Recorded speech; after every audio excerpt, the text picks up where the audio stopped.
major push to protect our future, world leaders and countries around the globe have renewed their pledge to achieve the Sustainable Development Goals. This effort took a center stage at the high-level political forum on sustainable development in New York, where governments, youth groups, businesses, and civil society gathered to assess progress to boost commitments ahead of SDG Summit in September. Today, we bring you a special news report about the Sustainable Development Goals, or SDGs, a global plan created by United Nations to promote peace, equality, and sustainability by the year 2030. To better understand this global effort, let's first look at what the Sustainable Development Goals really are. Here's Ms. Delphine. Thank you, Ms. De Guerra. Now, these are the 17 Sustainable Development Goals, or SDGs. The 17 Sustainable Development Goals, adopted by United Nations member states in 2015, outline a roadmap for a better world, from clean water and education for all to climate action and peace.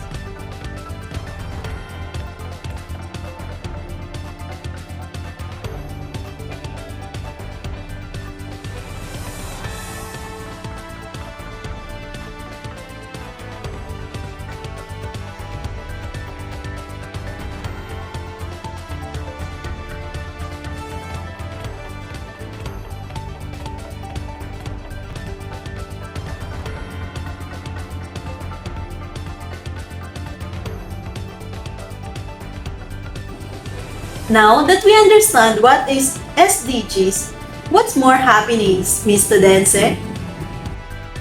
There was a strong impression that the global economy became the sphere of extreme uncertainty and risk during the first decade of the 21st century.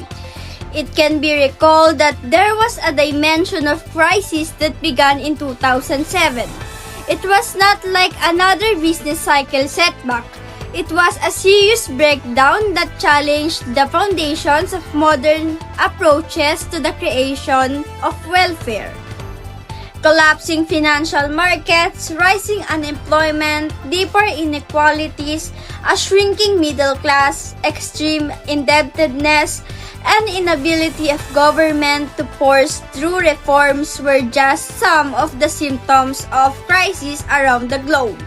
Moreover, the challenges of climate change and the inability of resources that were important in the development of technologies to keep the economy growing continued to surface. Ulrich Beck, a German sociologist, has predicted these things to happen years back and has coined the term risk society. Let's find out the current progress of countries around the world. Here's Ms. Mendoza to the details. Although countries have made progress in some areas, much work remains. Only about 12% of SDG targets are currently on track, meaning 9 out of every 10 targets still need more effort to be achieved by 2030. Some successes include nearly 800 million people gaining access to electricity since 2015 and improvements in child health and disease prevention in some regions. But global problems like conflicts, displacement, and debt continue to slow progress. These challenges have prompted world leaders to call for urgent and united action. Let's hear what United Nations leaders have to say. Ms. Arellano reports.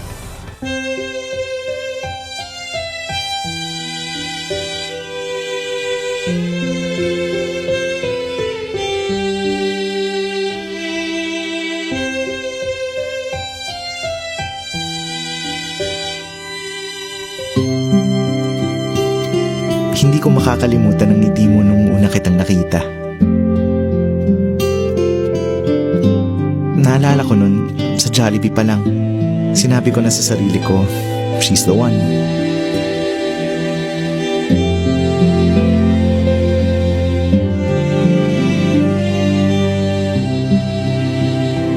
spicy chicken joy with extra rice. And a plate of pineapple juice.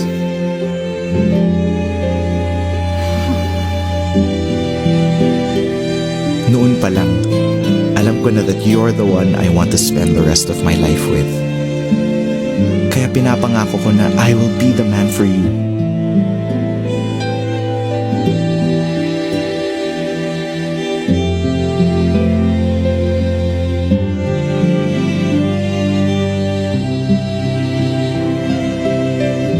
Pinapangako ko na pasasayahin kita.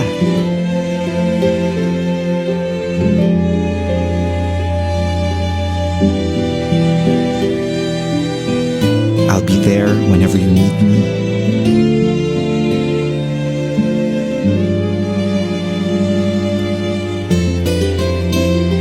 I'll be patient with you at all times.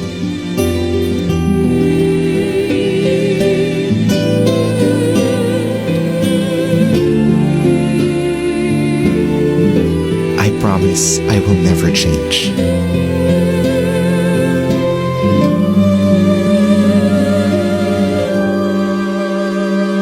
Mahal na mahal kita.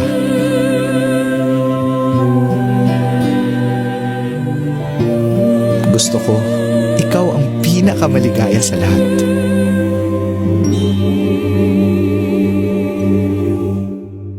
Kahit hindi naging tayo.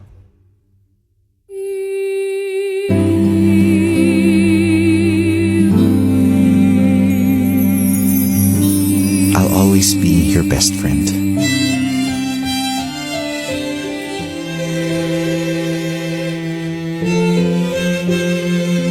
Let's hear what United Nations leaders have to say.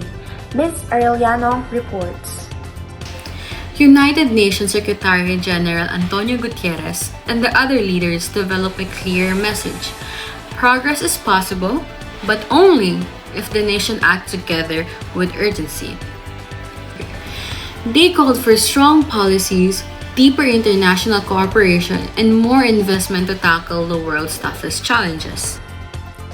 With this strong message from global leaders, attention now turned to an important upcoming event for more on DSG Summit happening in September. Here's Ms. Aserenia. All roads are now leading to SDG Summit on September 18 and 19 in New York, where world leaders will come together again, focus on scaling up action to meet the 2030 goals. At the summit, leaders are expected to renew their SDG commitment, mobilize public and private investment, strengthen national strategies for sustainable development. The summit is not only about commitments, but also about the concrete plans for actions. One of these plans is proposed SDG stimulus that Ms. Faculten will report.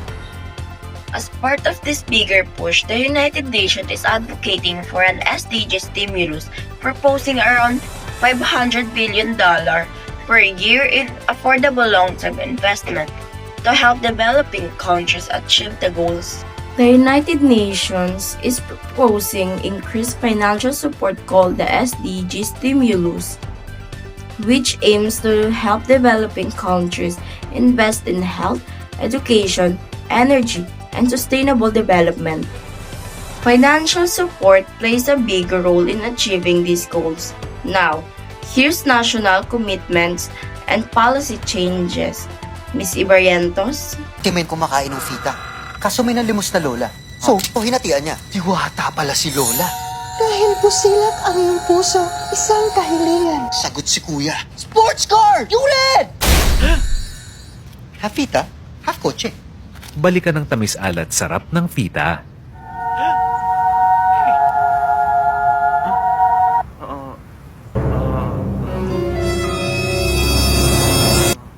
Balikan ng sarap. Beyond financial assistance, countries are now being encouraged to translate their commitments into concrete national policies aligned with the United Nations Sustainable Development Framework. During the high-level political forum, many governments shared how they are revising national development plans to directly support the Sustainable Development Goals. These include improving educational systems, expanding healthcare access, investing in renewable energy, and strengthening social protection programs.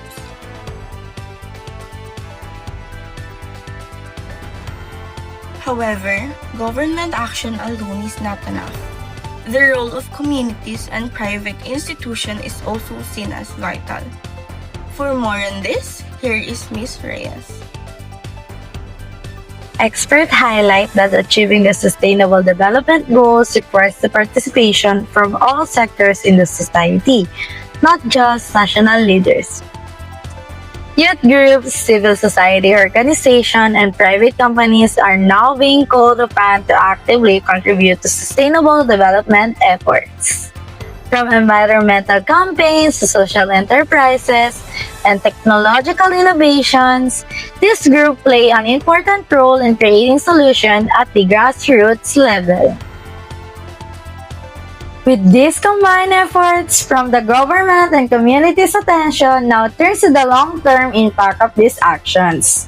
Ms. Saavedra? With only a few years remaining before the 2030 deadline, the urgency to act has never been greater. UN officials warned that without immediate and accelerated action, many of SDGs' targets may remain unmet. The coming years are considered critical in determining whether the world can still reverse negative trends caused by conflict, climate change, and economic setbacks. The message from the global leader is clear. The time for discussion has passed and the time for implementation is now. If the country, institution, and individual act decisively, the vision of more equal, sustainable, and peaceful world can be achieved. And with that, we return to our anchor, Ms. Ligura, for the final summary of our report. To sum up all the information, the Sustainable Development Goals represent a global effort to build a better future while progress is being made. Stronger cooperation and action are still needed to fully achieve these goals by 2030. Together, through stronger cooperation and committed action, we can build a better future for everyone, leaving no one behind. Once again, I am Rhea Midigara, your news anchor. Lunchtime, guys!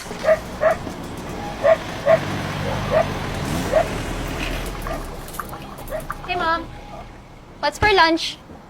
I made egg waffles. Mom, you cook another dish, right? Rice Krispies.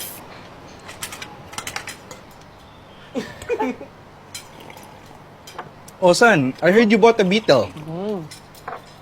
How's the ride? Yeah. Smooth. It even flies. Oh, God! Bro, are those new cakes? Yeah. They're lightweight and breathable. New cakes. Hun, I hear you're getting better at golf. Of course. Golf, golf, golf, golf. Love, pabotomless nga.